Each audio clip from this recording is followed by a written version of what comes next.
You miss a credit card payment, and you assume the damage is instant, but the credit bureaus don't actually find out on day 1 or even day 12.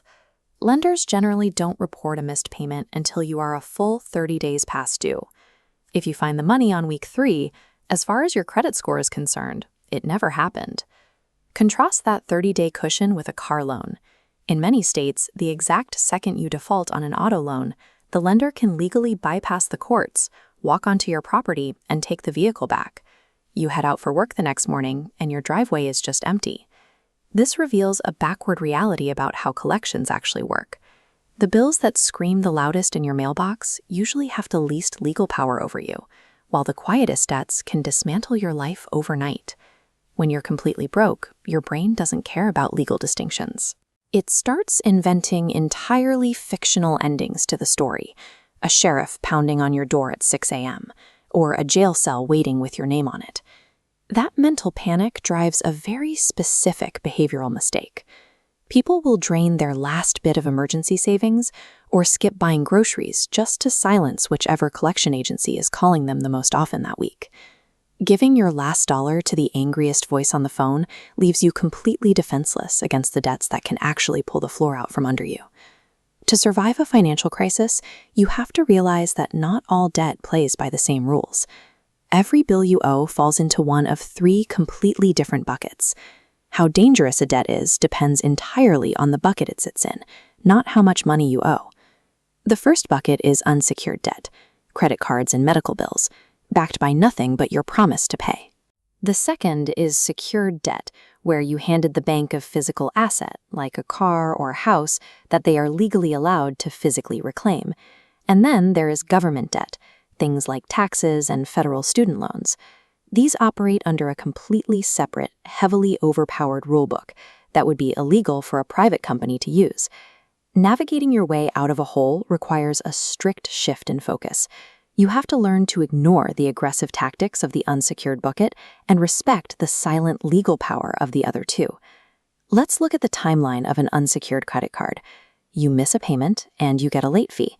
And since a federal court tossed out the CFPB's $8 fee cap, that penalty snaps right back up to around $30. It stings, but it's entirely survivable. 6 months in, the bank reaches a milestone called a charge-off. That sounds violent, but all it really means is the bank gave up trying to collect the money themselves. They write it off as a loss on their books and sell the debt to a buyer for pennies on the dollar.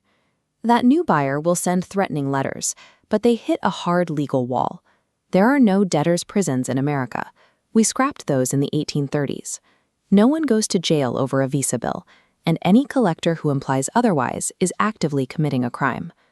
The real danger here is what's known as zombie debt. Every debt has a statute of limitations, an expiration date for lawsuits.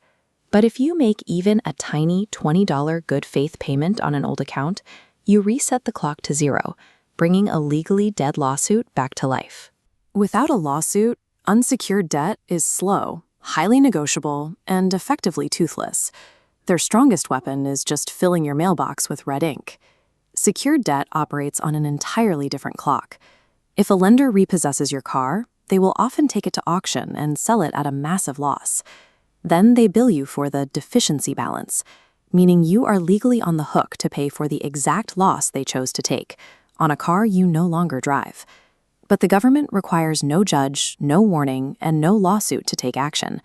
While a regular debt collector has to sue you and get a court judgment to touch your money, the government skips the courtroom entirely.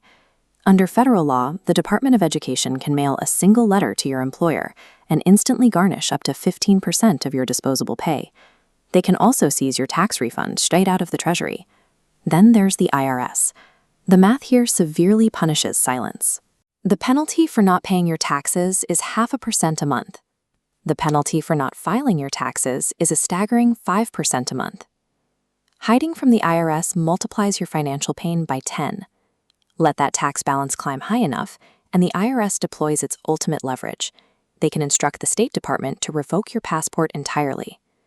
These quiet debts don't bother screaming at you over the phone, because they already have the legal authority to bypass the courtroom and take your property, your paycheck, or your freedom to leave the country.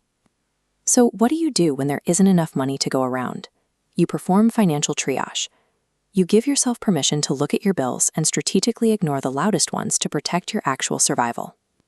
Priority 1 is shelter, your rent or mortgage, because a roof is nearly impossible to claw back once you lose it. Priority 2 is utilities. Even with winter deferment rules, the unpaid balance quietly fattens up, creating a trap that drops all at once in the spring. Priority 3 is the secured debt you genuinely need, like the car that gets you to work. Priority 4 is government debt. You pay these first strictly because of their rapid, judge-free seizure capabilities. And sitting at the absolute bottom, dead last, is unsecured debt. Credit cards, medical bills, and personal loans. Putting the angriest debt collectors at the bottom of the pile feels backwards, but the entire collection system is engineered to make the least dangerous debts feel like the most urgent emergencies. People worry this approach will permanently ruin their credit score, but a credit score isn't a permanent tattoo. It's a sunburn. It looks horrifying up close. It genuinely stings. And then, after a few years of on-time payments, it fades. The worst thing you can do is hide from the mail. Open the envelopes, look at the balances, and sort them into those 3 legal buckets, based on the legal power they hold, not how loud they yell.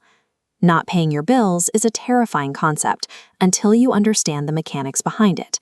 The monster under the bed is just a calendar, and knowing exactly how those legal timelines work is the only way to protect your life from falling apart. If this helped you untangle your worst-case scenarios, hit the subscribe button. We spend a lot of time reading the fine print so you can make smarter, calmer decisions with your money.